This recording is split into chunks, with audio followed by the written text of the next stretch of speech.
ใจหน้าเจ้าของใช้กองแต้งนาซื้อมาแพงแล้วซื้อมาแพงมันต้องใส่ของเต้งหลายของธรรมดา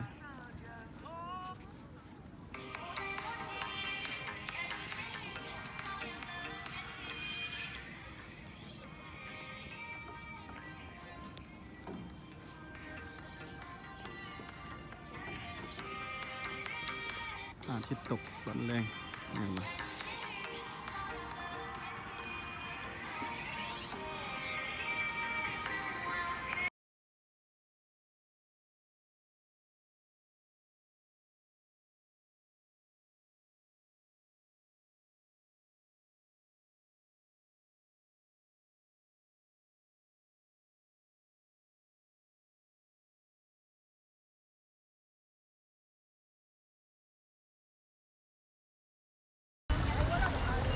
อ้าว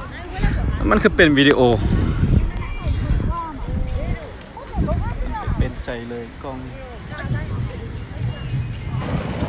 แคมป์ของวันนี้เราก็กำลังพัฒนา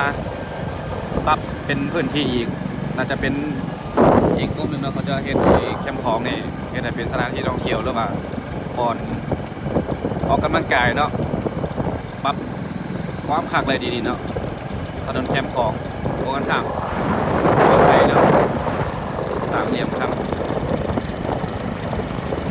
เขาจะปรับปรุงแล้วก็เขาสร้างนักหนานี่เนาะสร้างเป็นมังกรหมดเนาะหรือว่าเป็นโตยังไงอะไรมาโตยังไง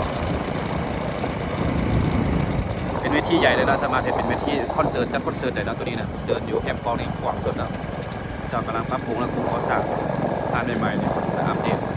เขาสร้างมังกรเนาะมังกรอันนี้เป็นโครงการใหญ่เลยตัวนี้โครงการสร้างตึกอยู่แคมป์ของทางเรือนนี่เนาะนี่ทางเรือนโครงการใหญ่มากลานี่บริการบรรยากาศค่อนข้างเงียบเนาะตรงนี้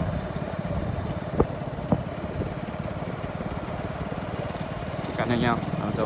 ทางเรือนออกไปก็เป็นด่านสากลเนาะสามเหลี่ยมครับมันก็ปั๊บกว้างเลยปั๊บเดินเก็บของโคตรขักเลย